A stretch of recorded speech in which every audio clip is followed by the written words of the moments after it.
procédure.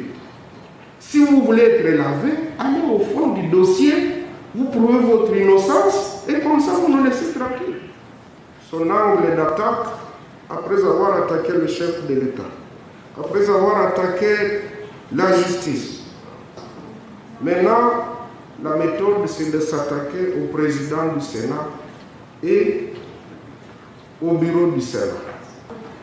Le Sénat n'est pas une juridiction, parce que nous vous avons suivi, vous avez mobilisé les médias, vous avez mobilisé le secrétaire général des Nations Unies, vous avez mobilisé tout le monde en disant que le Sénat vous a lavé. Le Sénat n'est pas une juridiction. Si vous voulez vous défendre, allez vous défendre auprès de la justice. Parce que vous dites que vous avez toutes les preuves et que on vous a dit qu'en tout cas il n'y a plus rien à vous reprocher. Mais quand on vous a dit ça, nous, on n'était pas là.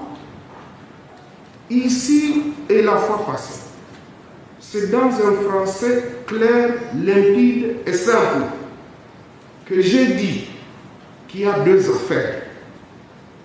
L'affaire Bukangalonzo, pour laquelle vous êtes allé à la cour. Nous, ça ne nous préoccupe pas, parce qu'on avait déjà tranché sur ce dossier. Mais le 28 juin, par réquisitoire 16 et 17 du procureur général, il nous a saisis pour un tout nouveau dossier de biens à réaliser où on vous accusait de justifier le montant de 110 907 681 $ américains et 27 894 707 €. Voilà le dossier pour lequel vos immunités ont été levées. Et donc, par parallélisme de forme, dès lors que le dossier est au niveau de la justice, ce que je vous ai dit ici et devant les collègues, c'est de dire, dès que vous nous apportez le document de non-lieu dans ce dossier ici de biens à réaliser, pas dans Bukangalonzo, dans ce dossier, automatiquement, vous récupérez vos immunités. Est-ce que c'est si compliqué? Est-ce qu'il faut être juriste pour que nous puissions comprendre ça? Amenez-nous, puisque le procureur, l'AG vous a dit non, en tout cas il n'y a rien, nous avons retrouvé les preuves. Mais qu'il le fasse par écrit, qu'il vous délivre un document. Donc, je pense, chers collègues, cherchez à vous défendre. Parce que vous dites que vous êtes innocent. On n'est jamais allé au fond de votre dossier. Jusque-là, on est dans les procédures. Si vous voulez être lavé, allez au fond du dossier, vous prouvez votre innocence, et comme ça, vous nous laissez tranquille. Ndeko, bienvenue dans votre magazine Jeunesse Congolaise au Travail TV, présenté par Wabino Pierre Moulumba.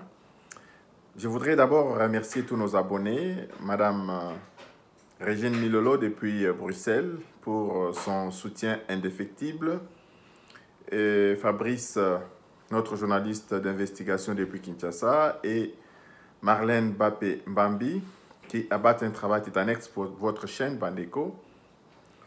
Nalingi lelo to solo la muke likambu oyo etali Matata Ponyo. Na ba libération oyo tozali komona kilikili. Vous avez suivi l'extrait du discours du président de la République, sinon de l'interview du président de la République avec la presse nationale. Oyo, président Nabiso Azali Koloba, que nous avons un problème au niveau de notre justice. Il y a encore de la corruption au niveau de notre justice. Le problème que nous traversons aujourd'hui, Bandeko, est tellement structurel. Naza Koyeb Sabino que problème ya Matata Ponyo, lelo bazalaki lisusu kuna na Sénat, Ben Dabika ye na président ya Sénat Baati. Alors, il y a 2 jours, Totiela Kibino, discussion comment Matata Ponyo avait sollicité la levée de ses immunités en sa qualité de sénateur. En son temps, le président du Sénat lui avait bien répondu que c'est bien bon, tu avais été acquitté parce que la Cour constitutionnelle n'était pas en mesure de te juger. La Cour constitutionnelle t'a acquitté. Pas parce que tu n'as rien fait dans les dossiers Bokangalonzo, mais c'est seulement parce que, du point de vue procédure, tu ne peux pas être jugé à la Cour constitutionnelle. Cela ne veut pas dire que tu es acquitté, tu es innocent. Bandeko, est-ce que Matata Azanga abotama simaya soni Premier ministre, Mbongo Yaba Congolais et Bimi jusqu'à 205 millions de dollars pour un projet qui n'a jamais vu le jour. Matata, en sa qualité du Premier ministre, est incapable de rendre compte du pourquoi ce projet n'a pas vu le jour. Il n'est pas redevable.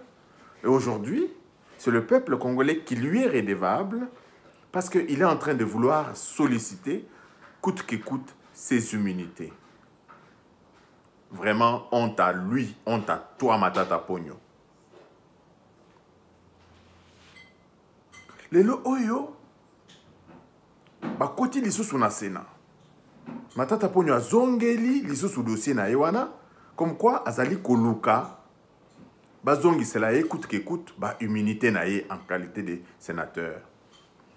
Mandeko naebi sakabino que Kabila a abruti l'homme congolais que les dégâts que Kabila a créés dans notre pays ne seront comblés qu'après 100 ans. L'abrutissement collectif, l'imbécilisation collective fait qu'aujourd'hui, les gens comme les Matata peuvent se tenir à la tribune du Sénat de la République démocratique du Congo pour réclamer et revendiquer la restitution de ces immunités, alors que, en ce qui concerne ces deniers publics affectés à un projet qui n'a jamais vu le jour, Matata ne se sent pas concerné par une quelconque redevabilité. Voilà les hommes politiques que nous avons en République démocratique du Congo. Oyo ezali kosala biso, ezali soni, comme on a que imbécilisation collective oyo Kabila, régime à Kabila, na régime ya Mobutu et Saliba Congolais, et comme kosala que nous commençons même à applaudir, même pour nos propres bourreaux. Le fait que ces projets n'ont pas été réalisés dans notre pays a engendré beaucoup de dégâts. Les gens sont morts de faim dans notre pays. Les gens sont morts en allant chercher de la nourriture loin de leur localité.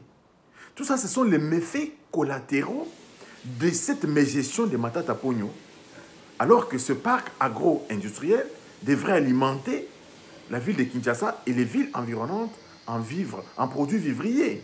Mais Matata aujourd'hui ne se sent nullement concerné, mais Matata veut, coûte que coûte, bazongi selaye, ba immunité naye. Honte à toi, Matata Ponyo. Les intellectuels de Pakoti. Bozanga Soni. Les lots oyo tozali komona, bazali pe ko libérer Kamere. C'est bien bon, Vital Kamere. Pour des raisons humanitaires, il peut être libéré, il peut recouvrer sa liberté provisoire, etc. Mais moi, ce qui m'intrigue, c'est que nous avons appris tous, Bandeko, la leçon que le professeur Kalouba nous avait tous enseigné, qu'en droit pénal, on ne juge pas seulement les infractions, on ne juge pas seulement les faits qui ont conduit à ces infractions-là. On juge aussi l'attitude des condamnés, des présumés. On juge aussi l'attitude de l'homme.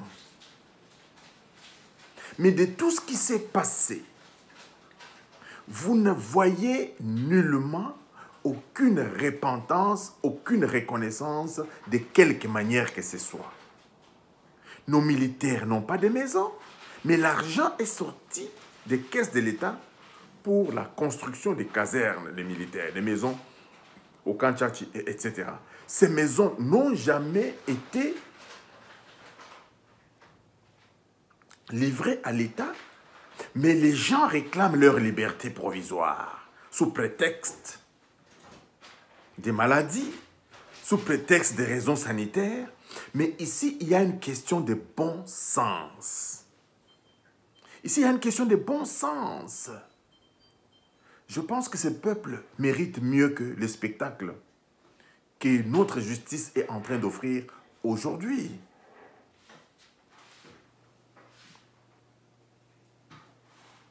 Aujourd'hui, nous avons des problèmes structurels.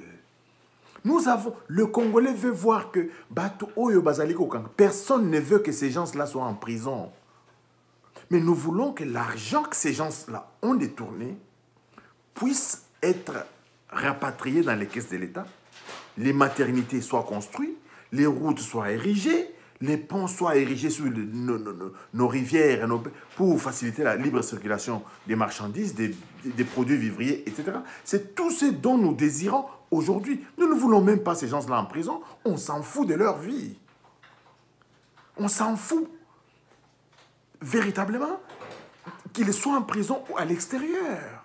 Mais la justice n'est pas en train de rendre un bon travail à ce peuple congolais. La justice est en train de cracher sur le peuple congolais. C'est ainsi, Bandeko, je voudrais vraiment qu'on se mobilise comme un seul homme pour dire que nous avons un problème. Vie ezali passi. Nous n'avons pas de routes. Parce que quand nous allons en agriculture, tous les spécialistes vous disent que nous n'avons pas de routes pour acheminer la production de tous ces paysans-là dans les grandes villes. C'est ça le plus grand problème du Congo. Aujourd'hui, des grands chantiers routiers devraient voir le jour grâce à ces millions de dollars qui ont été détournés. C'est ce que le peuple attend. Le peuple ne veut pas voir cette farce qui est en train de se dérouler dans le pays où les gens peuvent aller faire 3 jours en prison, ressortir, tout ça là. Ce n'est pas le spectacle auquel nous, on veut assister. Qu'il soit dehors, qu'il soit à Makala, mais nous voulons voir que cette justice est agissante. En Afrique du Sud, les gens ont commis des bévues. Mais nous avons vu cette justice où il y a eu vérité et réconciliation. C'est vrai, j'ai volé, voilà, les choses que j'avais volées, voilà. Mais aucun de ceux qui ont volé en République démocratique du Congo, il n'y a même pas une quelconque amende honorable, mais c'est seulement passer dans les médias, réclamer la liberté, réclamer les humanités. Voilà les gens des politiques et des politiciens que nous avons dans notre pays. Encore une fois, Bandeko, merci de nous avoir suivis. Abonnez-vous massivement à notre chaîne et partagez également notre vidéo. Nous allons revenir pour d'autres sujets d'actualité dans notre prochaine édition. Merci et à la prochaine. Bye bye.